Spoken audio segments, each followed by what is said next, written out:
warahmatullahi wabarakatuh. Kali ini kita akan melanjutkan materi kita mengenai dividen. Yang dimaksud dengan dividen adalah pembagian kepada pemegang saham perusahaan yang sebanding dengan jumlah saham yang dimiliki. Biasanya dividen ini dibagikan dengan interval waktu yang tetap, tapi kadang-kadang diadakan pembagian dividen tambahan pada waktu-waktu yang bukan biasanya. Nanti kita juga akan mempelajari apabila dividen yang dibagikan berbentuk selain uang tunai. Karena ada pembagian dividen selain dibagikan dalam bentuk uang tunai, ada dividen yang dibagikan dalam bentuk aktiva lain atau properti dividen, atau dividen utang, ataupun dividen saham. Nanti kita akan pelajari di slide berikutnya.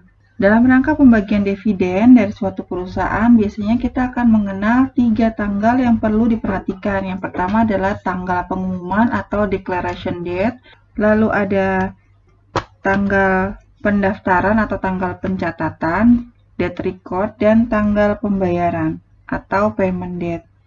Tanggal pengumuman adalah tanggal ketika direksi perusahaan mengumumkan adanya pembagian dividen dengan suatu jumlah tertentu untuk setiap lembar saham yang beredar. Pada tanggal ini dicatat adanya pengakuan utang dividen dan laba tidak dibagi akan dicatat di sisi debitnya. Lalu tanggal pencatatan atau tanggal pendaftaran atau date record. Pada tanggal pencatatan ini tidak ada jurnal yang dibuat. Pada tanggal ini, catatan mengenai nama-nama pemegang saham sudah ditutup. Jadi pemegang saham yang namanya terdaftar dalam perusahaan akan berhak menerima dividen.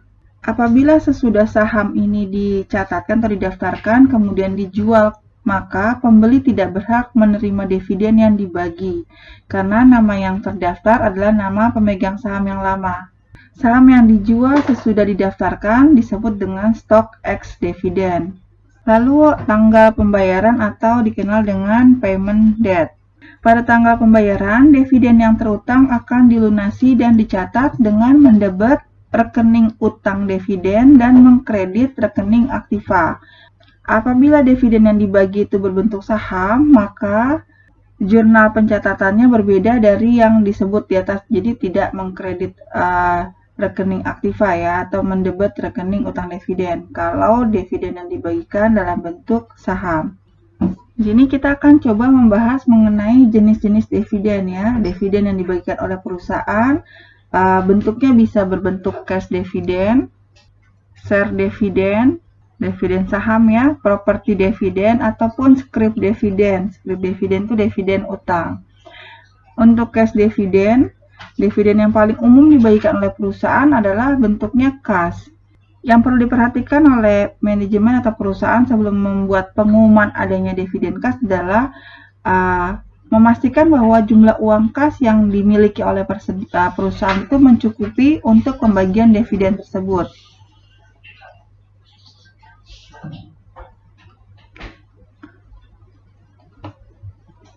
Lalu ada dividen selain kas.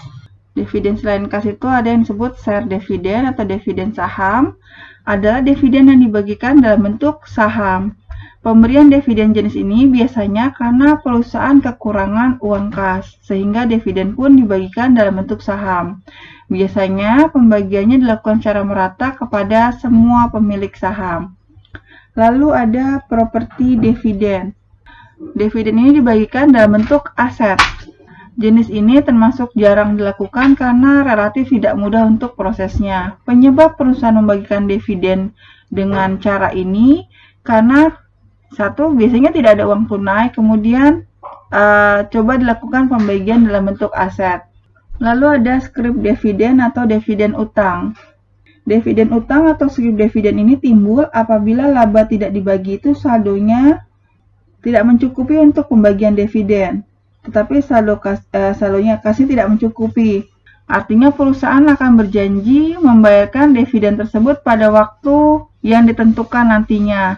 Biasanya perusahaan memilih melakukan dividen scrip karena memang tidak memiliki uang tunai ya, karena tidak cukup uangnya. Jadi dibuatlah surat janji hutang kepada pemilik saham untuk pelunasan dividen tersebut. Nah, semua dividen selain dividen saham akan mengurangi total ekuitas perusahaan. Kalau dividen saham hanya merubah struktur ekuitas saja ya, tidak mengurangi total ekuitas. Ketika perusahaan mengumumkan dividen saham, perusahaan tidak membayarkan sejumlah aset atau mengakui kewajiban. Jadi kalau dividennya dalam berbentuk saham, tidak dibayarkan aset atau tidak ada aset yang berkurang atau tidak ada pengakuan kewajiban, tetapi hanya menerbitkan saham tambahan ke masing-masing pemegang sahamnya. Kita akan coba lihat contohnya satu-satu untuk jenis-jenis dividen yang dibagikan oleh perusahaan. Yang pertama tadi adalah dividen cash. Kita lihat contohnya untuk kasus dividen cash. Misalnya PT DEF mengumumkan dividen pada RUPS tanggal 25 Maret 2019. Ini berarti tanggal deklarasinya 25 Maret dan mendeklarasikan akan terutang pada 20 April 2019 atau tanggal pembayarannya di 20 April kepada pemegang saham yang tercatat sebagai pemegang saham pada tanggal 10 April. Ya, jadi tanggal 10 April itu sudah mulai pencatatan nama-nama pemegang saham yang akan memperoleh sahamnya di tanggal 20 April ya. Jumlah dividen yang dideklarasikan adalah 1.100 per saham dan jumlah saham yang beredar adalah 10 juta lembar. Di sini kita akan mencatatkan pertama pada saat tanggal deklarasi atau tanggal diumumkannya ya, tanggal 25 Maret, maka akan dicatat ke saldo laba atau return on atau laba tidak dibagi ya. Sebesar 11 juta, ini dari 1.100 dikali 10 juta ya. 11 miliar ya. Kreditnya adalah utang dividen kas. Nah, ini dividen kas ya, utang dividen kas bisa 11 miliar. Lalu tanggal 10 April pada saat pencatatan ini tidak ada jurnal ya, no entry, jadi tidak ada jurnal. Lalu ketika tanggal pembayaran, tanggal 20 April baru kita akan mencatat utang dividen kas ya. Di sisi debit, kreditnya adalah kas atau banknya. Untuk mencatat pada saat pembayaran, ini adalah mekanisme untuk pembayaran dividen secara kas. Nah, dalam neraca yang akan disusun, nanti utang dividen kas ini akan dilaporkan dalam kelompok utang lancar karena akan segera dilunasi ya. Karena utangnya jangka pendek dari 25 Maret ke 20 April. Masuk ke utang lancar. Lalu, dividen aktiva selain kas. Kemudian kita lihat contoh untuk dividen saham. Seperti sudah dijelaskan sebelumnya bahwa dividen saham adalah pembagian tambahan saham tanpa dipungut pembayaran kepada para pemegang saham yang jumlahnya sebanding dengan saham-saham yang dimiliki. Nah, dividen saham ini biasanya dibagikan bisa berupa dividen saham yang sejenis. Misalnya dividen saham biasa untuk pemegang saham biasa atau dividen saham prioritas untuk pemegang saham prioritas. Atau bisa juga dividen saham berupa saham yang jenisnya berbeda. Misalnya dividen saham prioritas untuk pemegang saham biasa atau dividen saham biasa untuk pemegang saham prioritas. Nah, dividen jenis ini biasanya disebut dividen saham spesial atau saham khusus. Kita lihat contohnya. Berikut posisi ekuitas PT ABC sebelum dividen saham diumumkan. Di sini saham biasanya nilai nominalnya adalah Rp40 dengan saham yang beredar adalah Rp60.000. Lalu ada tambahan modal disetor sebanyak Rp500.000 dan saldo laba adalah Rp1.200.000. Jadi total ekuitas pemiliknya di sini adalah Rp4.100.000. Lalu PT ABC mengumumkan pembagian dividen dalam bentuk saham sebesar 20% dari saham beredar, di mana harga pasar saham pada saat pengumuman dividen adalah Rp50 per lembar. Di sini berarti yang akan dibagikan adalah 20% dari Rp60.000, yaitu sebesar 12.000 lembar. Maka jurnalnya adalah pada saat pengumuman pembagian dividen sebesar 20%, jurnalnya adalah laba ditahan atau return on atau laba tidak dibagi ya, sebesar 600.000, yaitu dari 60.000 lembar dikali 20% ya, dikali harga pasarnya pada saat pengumuman yaitu sebesar Rp50. Jadi laba ditahannya adalah 600.000. Lalu di kreditnya adalah dividen saham biasa yang tersedia untuk dibagi atau utang dividen saham biasa yaitu 480.000. Dari mana? Dari 60.000 saham yang beredar yang dibagikan kan 20% dikali nilai nominalnya atau nilai parnya, yaitu 40 rupiah. Maka dividen saham biasanya utangnya adalah 480.000. Selisihnya adalah agio saham ya, atau tambahan modal disetor dari dividen sahamnya, yaitu sebesar 120.000 ya. Selisihnya kan berarti 50 dikurangi 40 ya, 10. 60.000 dikali 20% dikali selisihnya 10 ya, 120.000. Ini adalah jurnal pada saat pengumuman. Lalu pada saat penerbitan saham untuk dividennya ya, pada tanggal pengeluarannya, jurnalnya adalah dividen saham biasa yang tersedia untuk dibagi atau utang dividennya ya. Utang dividennya sebesar 480.000, di kreditnya adalah saham biasa sebesar 480.000. Nanti posisi ekuitas pemilik setelah saham untuk dividen itu diterbitkan menjadi saham biasa, nilai nominalnya. Jadi kita bisa lihat posisi saham biasa setelah posisi ekuitas pemilik sahamnya ya, setelah pembagian saham yang diterbitkan, yaitu menjadi saham biasa, nilai nominalnya kan 40, jumlahnya menjadi 72.000 lembar. Awalnya dia kan jumlahnya 60.000 lembar. Lalu ditambah pembagian dividen saham sebesar 20%. Berarti tambah 20%, jadi sekarang saham yang beredarnya menjadi 72.000 lembar. Dikali nilai nominalnya 40, jadi 2.880. Lalu ada tambahan modal di store yang awalnya 500.000, terus ada tambahan dari selisih dari pembagian dividen saham, yaitu 120 ya. Jadi tambahan modal di store-nya menjadi 620.000. Saldo labanya yang tadinya 1.200.000 karena dibagikan 20% dikali 50 lembar menjadi 600.000, berarti saldo labanya berkurang 600.000. Jadi saldo laba di posisi ekuitas yang baru menjadi 600.000. Total ekuitasnya tetap sama ya, 4.100.000. Jadi untuk pembagian dividen saham ini tidak merubah total ekuitasnya ya.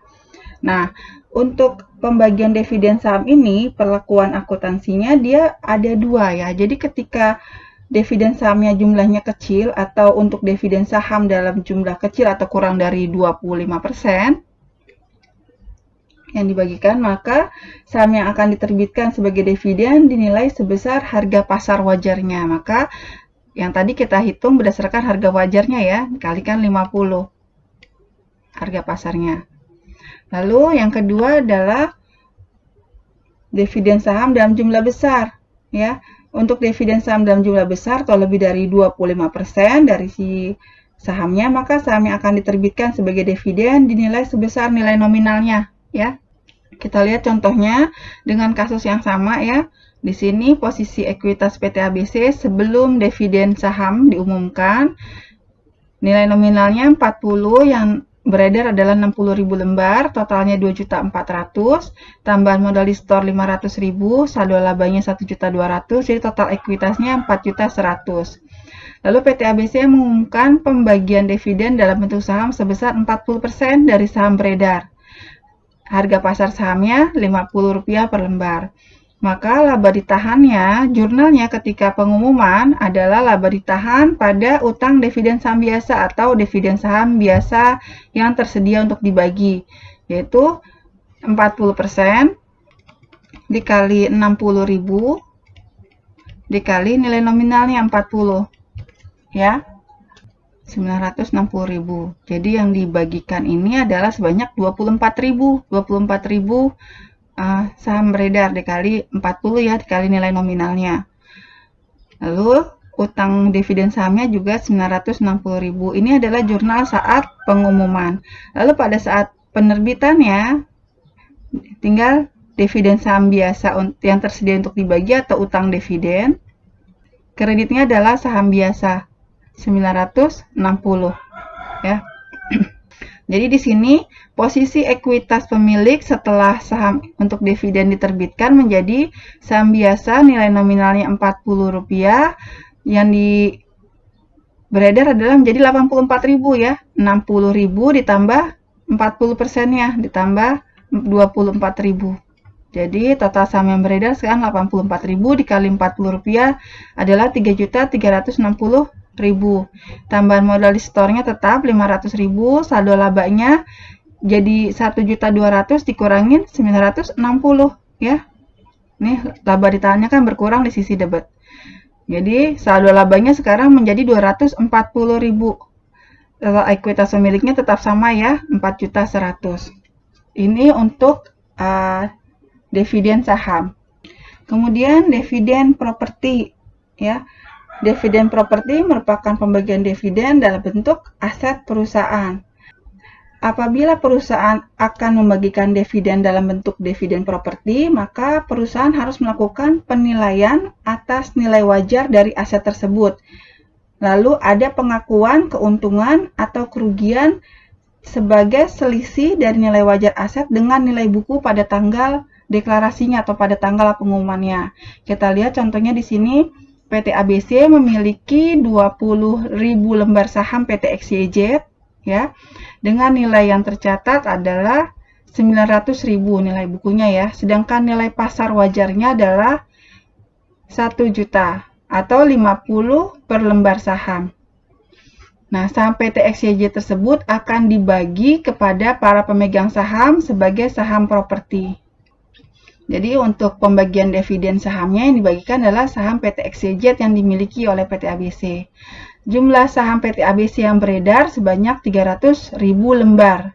Jadi dapat dikatakan bahwa dividen sahamnya, dividennya sebesar 1/15 ya, lembar saham PT XYZ dan diumumkan dibagi per 1 lembar saham PT ABC. Kita lihat di sini, jadi dividennya yang dibagikan adalah dividen atau laba ditahannya berkurang sebesar 1 juta ya, sebesar nilai pasarnya. Nilai pasar dari saham PT XYZ 1 juta US dollar. Utang dividen propertinya ya 900.000. Lalu ada keuntungan dari pembagian dividen properti sebesar 100.000. Utang dividennya tuh yaitu dari nilai yang tercatat ya, nilai buku dari saham PT XYZ yang dimiliki oleh PT ABC. Lalu pada saat pembayaran dividen, tinggal di debitnya adalah utang dividen properti atas saham PT XYZ ya. Kreditnya adalah investasi pada saham PT XYZ sebesar 900.000 ya. Jadi nanti nilai buku saham PT XYZ di buku besarnya kan adanya 900.000 ya, investasi kan adanya di sisi debit. Lalu saat pembayaran dividen kan dividennya berbentuk properti, maka investasinya dicatat di sisi kredit. Jadi PT ABC sudah tidak mengakui adanya saham pada PT XYZ karena sudah dibagikan kepada para pemegang saham dalam bentuk dividen properti. Nanti di buku besar investasi saham PT XYZ sudah 0 saldonya. Lalu ada dividen scrip atau scrip dividen. Nah, dividen scrip ini muncul ketika perusahaan memiliki akumulasi saldo laba yang sesungguhnya sudah memungkinkan untuk membagikan dividen bagi para pemegang sahamnya, tetapi jumlah uang tunainya tidak mencukupi. Jadi alternatif yang diambil jika ingin membagikan dividen adalah dengan menerbitkan promise atau janji bayar yang akan dibayarkan di kemudian hari ya, yang kita sebut dengan scrip dividen. Contohnya di sini PT Fajar mengumumkan pembagian scrip dividen sebesar 200 juta. Bunganya karena promise janji bayar biasanya ada berbunga, bunganya 10%, jatuh tempo 3 bulan kemudian. Maka jurnal yang akan dibuat PT Fajar ketika pengumuman ya, declare-nya yaitu laba tidak dibagi atau return on-nya 200 juta, utang dividen scrip-nya 200 juta. Ketika jatuh tempo, maka PT Fajar akan membayar utang dividen scrip berikut bunganya ya.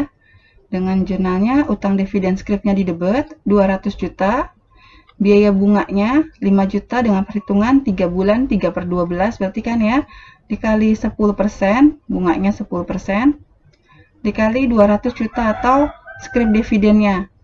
kreditnya adalah kas sebesar 205 juta. Ini ketika jatuh tempo skrip dan bunganya akan dilunasi oleh PT Fajar. Demikian, terima kasih. Semoga bermanfaat. Mohon maaf jika ada kekurangan. Wassalamualaikum warahmatullahi wabarakatuh.